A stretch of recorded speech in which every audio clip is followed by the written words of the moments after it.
Deion Sanders was reportedly interested in the Las Vegas Raiders. What did they have to say? And is he now a candidate for another NFL job? Let's talk about it.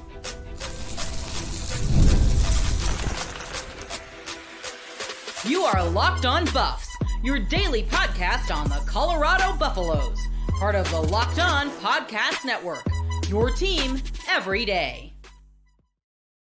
Welcome to Locked On Buffs. I'm your host, Kevin Borba. Today's episode is brought to you by Game Time. Download the Game Time app, create an account, and use code LOCKEDONCollege for $20 off your first purchase. We're also brought to you by the Locked On Podcast Network. It's your team every day for free and available wherever you get your podcast. So make sure to like, subscribe, and follow so that way you don't miss out on a moment of the coverage. Let's dive right into the latest on Deion Sanders to the Las Vegas Raiders. For those of you that missed it, and I think a lot of people got upset about this report, but it was a report. It wasn't just people like being like, hey, I think he's interested. There was a report confirmed by the Las Vegas Review-Journal that Deion Sanders' people reached out to the Raiders and said, hey, I'm interested, which came a few days after he went on Good Morning America and said, hey, I would coach in the NFL if I could coach my sons, Shilo and Shedeur. And so it was kind of like is Deion Sanders looking for a way out? Are the Las Vegas Raiders a likely landing spot for him? Well, we got an answer about that from two reporters from The Athletic who are covering the situation very closely, and this is what they had to say. There's been some buzz about the University of Colorado head coach Deion Sanders, but the Raiders have, quote, zero interest in hiring him, according to a leaked source. Agents using the stubbornly quiet Raiders for leverage goes back as far as the franchise is losing. So what does this mean? Well, as I talked about over the weekend, actually, it was over the weekend, I had an episode where I talked about all the madness happening. Coach Prime is currently not one of the highest paid coaches in college football, despite all of the value that he brings to Colorado, right? They have a tough decision to make. They have to figure out a way to pay him enough for him to feel like he's being owed the proper money, but you also want to pay him like based on what he's done, and what he's done on the field is a 9-4 record and then last year was 4-8. So he's 13-12 overall. And so you want to pay him appropriately for what he's done. You want to pay him appropriately for what he does to the program. Obviously brings in a ton of popularity. I think if Coach Prime were to leave Colorado, all of the top talent that he brought in would leave with him or would just leave the program in general. So you have to figure out a middle ground, because I don't know if Colorado is going to pay him the most in the country. When I did this episode over the weekend, a lot of people were saying he needs to be paid 10 plus, 13 plus. This is just a rundown of the top 5 highest paid coaches in college football. Kirby Smart currently and Dabo Swinney are 1 and 2. They're the only coaches in college football who have won a title as a head coach right now. Kirby Smart's paid $13.2 million. Dabo Swinney's $11.1 million. Texas coach Steve Sarkisian is 3rd at 10.6. Then you have Lincoln Riley at 4, USC head coach at 10. Ryan Day is also at 10 million. And then Mike Norvell is at 10 flat. Then you have Kalen DeBoer at 10 flat, Brian Kelly at 9.9, Mark Stoops at 9, Lane Kiffin at 9. So I feel like he could probably be a top 15 paid coach because realistically, you have to do what you have to do to keep him happy, right? If Deion Sanders is the best way for you to get top talent, be one of the most popular brands in college football, and generate tons of buzz and boost the local economy, you got to figure out a way to keep that. You can't lose that. So the Raiders not being interested, I think Deion Sanders coming out, or at least not coming out, but Deion Sanders reaching out to the Raiders, I think that was a little bit of a contract push, right? We know that Joel Klatt reported that Deion Sanders has a contract offer on the table from Colorado. He has yet to sign it, but he has not signed it yet. So clearly there's something that he wants different on that contract, whether it's more money, whether it's a contract like stipulation where it's like, hey, I want this on Tuesdays, or I want my sons to have an office here, whatever it is, right? We don't know what it is. That's just me making up hypotheticals. But we know that he probably wants another contract offer. He wants him to sweeten the pot. So what other NFL job just opened up that is interesting that I think people are going to try to latch Deion Sanders onto is the Dallas Cowboys job. The Dallas Cowboys job, obviously Coach Prime played for the Dallas Cowboys. He had a ton of success with them. He is probably one of the biggest stars in Dallas Cowboys franchise history. And he obviously didn't play his entire career there, but still, I think a lot of people a lot of people sort of see the draw there. Deion Sanders, this is sort of the case. He understands that Dallas gets attention. He turned Jackson State into an FCS power, has turned Colorado around. The thing that the Dallas Cowboys, and this is sort of where it comes into play, the Dallas Cowboys kind of messed up by not interviewing other coaches or not sort of making their decision on Mike McCarthy sooner, because Mike McCarthy, they just let him walk today. But now they sort of have to wait for these teams to finish their playoff runs, right? You can't be interviewing Ben Johnson mid-playoff run, right? You can't be interviewing Aaron Glenn mid-playoff run. And jobs are going to close. And so you sort of have to hope that, if you're the Dallas Cowboys, that is, that you can lure a candidate over to Dallas with the star, with the brand, with the notoriety. Is that candidate going to be Deion Sanders? We don't know, because Deion Sanders has said up until this past week he's had no interest in coaching the NFL. Again, and I say this because I think a lot of people are trying to twist the words. Deion Sanders saying he would coach in the NFL to coach his sons is him saying he'd coach in the NFL. It's a possibility, right? Doesn't matter if it's now or in the future. It is a possibility now. He said it, he put that out there. If he doesn't want people running with that, then obviously he could come out and say, hey, I don't want to coach in the NFL. Like, I was just using that as leverage. Obviously, he's not going to say that. So Coach Prime is willing to work in the NFL. The one thing that I've always said that I see as a challenge for him in the NFL is, one, he wants to coach his kids, which could get a bit complicated because I don't think we see nepotism in the NFL. Obviously, Shedeur and Shilo are both really good players, so it wouldn't be nepotism. But like, this isn't a Bronny James. I think realistically, Shedeur Sanders will be a franchise quarterback, and I think Shilo Sanders could be a special teams guy, right? Who could probably work his way into the rotation at some point in his career. So there's a path for both of them to obviously be on an NFL roster. That being said, what happens if he's the head coach and Shedeur Sanders is struggling and the fan base is wanting to go away from Shedeur and to draft another quarterback? What happens if the owner wants you to bring in a veteran quarterback and that veteran quarterback beats out Shedeur in training camp? This is just hypotheticals. Or what happens if Shilo, for instance, isn't holding his own, right? What if Shiloh's struggling on defense and special teams wise, they have other guys who are just better suited to play special teams, and Coach Prime gets a little frustrated that people are like, okay, it's time for him to go, right? The general manager decides it's time for him to go.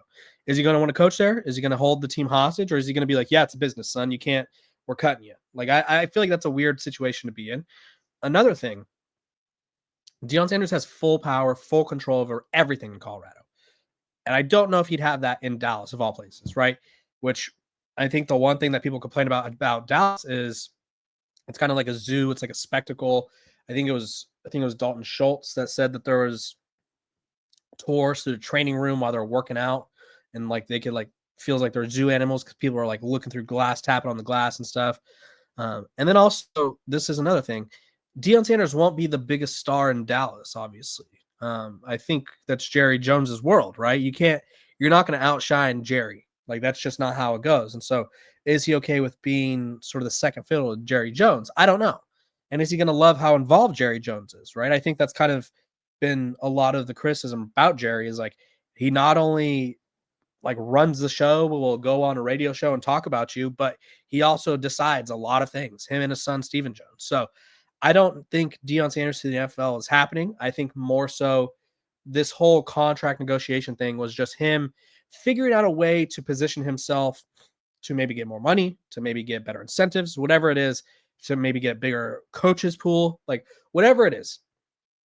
I don't think Coach Prime is going to the NFL.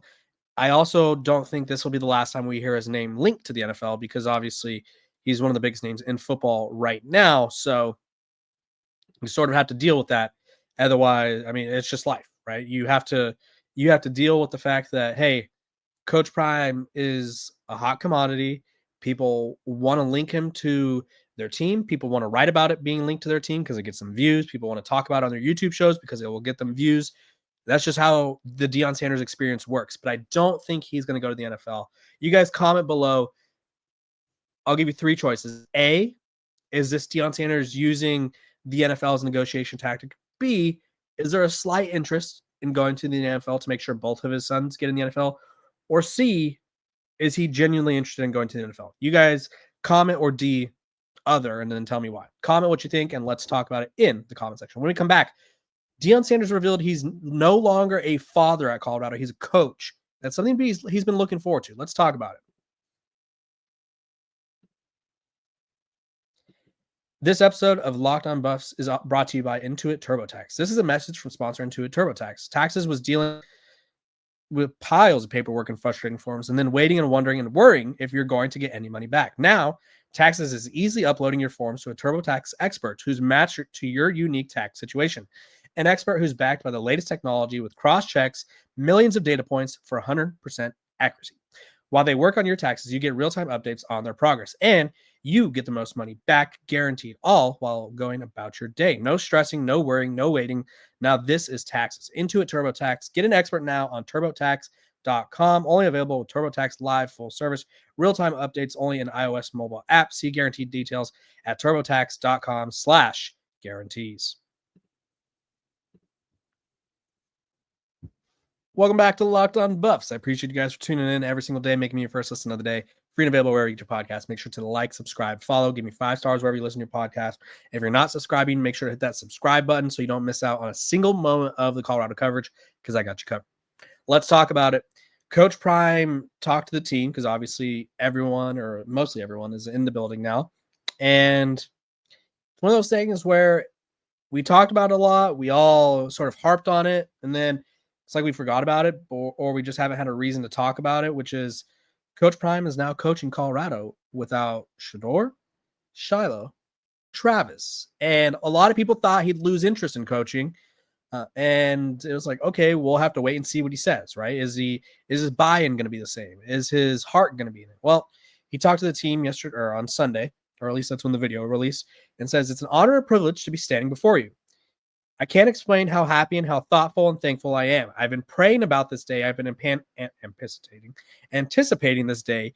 And you've got to understand, this is emotional for me. This is the first day I've been standing up here without 2 knuckleheads in here, Shedeur and Shilo. This is the first day I'm coaching without my boys, which is a pleasure and an honor for me. So now I could just be a coach. I don't have to be no dad. And I likes that. And I love that. And then obviously it's one of those things where it's a new era. We talked about it. And I think the thing that stands out to me is the part where he says, I don't have to be a dad. I could be a coach. And I think regardless of how good Shedeur and Shilo were, regardless of how loved they were among the team, among the players, there's always an odd dynamic there, right? It's father, son, coaches, players relationship where I think he spent a lot of time with his sons. Obviously, we only see the behind the scenes stuff that Well Off Media shows us. So we don't always get to see him fishing with other players or maybe hanging, shooting the you know what with other players. But that being said, it's there, right? It's a dynamic that you have to deal with. It's a storyline where it's like Coach Prime, you're coaching your son's your quarterback, your son's your safety. People are asking about it. People are asking every single moment of every single day, hey, this is a father-son moment that we've never seen before. Hey, this is the last father-son moment that we've never seen before. Hey, this is the first father-son moment we've never seen before. I think now he is just Coach Prime, and I think that's okay. I think it helps Colorado in a little bit sort of come together as a new dynamic, right? It's no longer, which I think if there was any drama about Shedeur and Shilo, we'd never heard a glimpse of it, never got a whiff of it. But I do think it changes the dynamic when your quarterback is the son of the head coach, right? I think everyone can breathe a little easier on the coaching staff, right? You don't have to worry about, oh, am I allowed to coach him any differently? And I don't know if there were problems like that, but you don't have to worry about it, right? Same thing with the players. They don't have to worry about, hey, the quarterback doesn't like me, so he's going to tell the head coach not to play me. I don't think that would happen. But again, Coach Prime has a chance to focus on being a coach. And I think whether people want to admit this or not, it's a good distraction for him because his sons are going to the NFL, right? He's been coaching his sons since I think they were like pre-teens. And then he coaches them in middle school, coaches them in high school. And then he goes to Jackson State. They aren't there immediately, but then by the next year, they're both there, right? He has been coaching his kids pretty much every step of the way And now his sons, and this is, I think a lot of people don't realize this, but his sons are going to the NFL, and Coach Prime is going to have an empty nest for probably, I don't know his family dynamic all that well. Like, I don't know what they're like. I know they were hanging out all the time. I doubt they lived together while they were in college, but he's going to have an empty nest in the sense of they're not going to be popping into his office every single day. They're not going to be eating lunch every day, eating breakfast every day, seeing each other every Saturday or they're not going to see each other every Saturday or every Sunday. Like, they're going to be focused on their lives, right? They're going to be focused on their careers, and you have to simply do what needs to be done for you, right? And I think this is a good distraction for Coach Prime. And also, I think it'll be a good test, right? I think we'll see how dedicated he is to coaching, how good he is at coaching when his superstar son isn't able to mask the team's flaws on offense, right? So I'm excited to see what this new challenge endures for Coach Prime, right? I think he's up for the challenge. I think Colorado fans are ready for the challenge. And I think it's good for him and everybody involved because it sort of gives them a chance to not move on from each other because it sounds like they're breaking up. But they're not breaking up. It's just you grow apart, right? You grow up. You know, I moved out for grad school. I moved out as an adult. I'm going to move out when I marry again. Or we move out when we marry people. It's like, it's how it goes. So misspoke there. I moved out. I love it, right? It's one of those things where you have to understand that at every point in our lives, we grow up. And I think for Coach Prime, he really felt the emotions of coaching his sons for the last time. And it's just one of those things where it's a beautiful thing, but obviously he has a new challenge or a new chapter of his life that he needs to worry about now. So really looking forward to how that works out. And I will be interested to see if there's any difference in his energy about coaching. When we come back, we're going to be talking about Colorado's new discipline tactics because they need them. This episode of Locked on Buffs is brought to you by Game Time. Attending the new 12-team college football playoff game is an incredible experience that brings fans together like never before. I remember the excitement of past playoff games and can't wait to make new memories with the updated format and extra teams involved.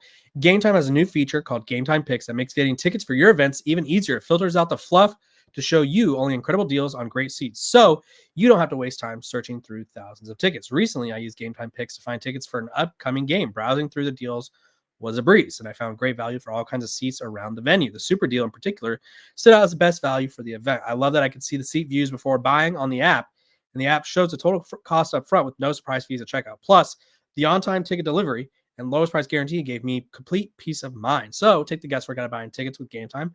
Download the Game Time app and create an account and use code LOCKEDONCollege for $20 off your first purchase. Terms apply again. Create an account and redeem code LOCKEDONCOLLEGE for $20 off. That's Locked On College. Download Game Time today. Last minute tickets, lowest price, guaranteed.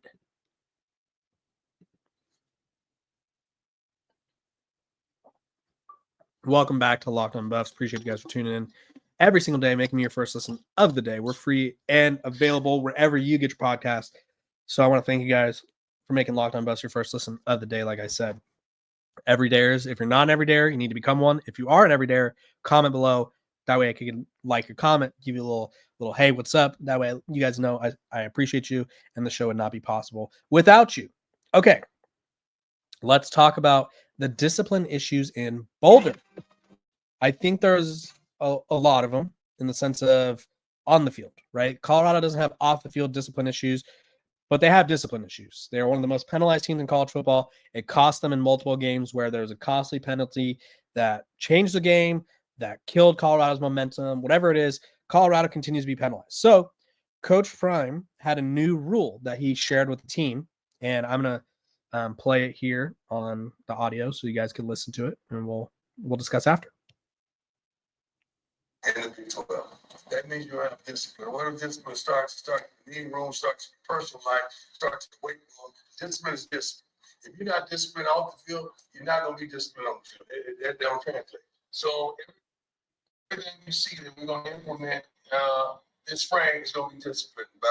So he's implementing a new set of rules, and it's all discipline based because Colorado, it's constantly holding, it's offsides, it's cheap shots on the sideline, it's pass interference, it's whatever it is. Colorado finds illegal substitutions. Whatever it is, Colorado finds ways to get penalized, whether it's piecing out while you're running for a touchdown, pushing someone out of bounds when they're already down, getting in someone's face, holding, jumping offsides. Like Colorado one of the most penalized teams in the country. And I think Coach Prime recognizes, hey, this has to change. So here's the new rules. No slides, no tank tops. You sit in the front of the classroom. Seniors, if you stop going to class or get F's or D's, the staff will take away part of your check. So clearly, Coach Prime is well aware that things need to change in Boulder in terms of on the field penalties, because I think when you lose the star power that you're losing, you don't know how close it's going to be with other teams, right? Colorado doesn't know if they're going to be a 12-win team next year or if they're going to be a 6-win team next year, right? So you want to make sure that you're not putting your opponent in a position to win games and take advantage of preventable mistakes. And the best way to do that is to prevent those mistakes off the field well before the season, because you're training, you're preparing for this moment, right? It's like we use training wheels when we ride a bike, and we use them not because that's how we're going to ride a bike, but it helps us prepare how we're going to ride the bike without them, right? It's the same thing with studying for a test. You don't study for the test the night before at midnight and expect to get a good grade, right? You bring out the flashcards, you study, you write things down throughout the entire process. You know you're going to be tested on this stuff. You don't just do it at the last minute. So for Colorado to sort of, I don't know if they had been doing this, but for them to really think like, hey, we're just not going to get penalties, and we're not going to do anything differently about it. Obviously something had to change, right? They're frequently penalized and it hurts them. So I admire his changes. I think he's going to, Coach Prime's changes, that is. I think he's going to sort of figure out a way to sort of, I don't know how to say this properly. He's going to figure out a way to get everyone on the right track. I think that's the best way to put it, because I don't think Colorado doesn't have a culture problem. It's just for whatever reason, they're not disciplined on the field. And I think it's a good thing that no one ever gets in trouble in Boulder, but I think there's obviously something small that's missing that's preventing Colorado from being an undisciplined or an unpenalized team, if you will, during those games. So we'll have to see how that works out next year. I look forward to monitoring that, and we'll look back at this moment and be like, did it work? Did it not? Is there just a coaching philosophy thing that's not working? So appreciate you guys for tuning in every single day, making me your first listen of the day.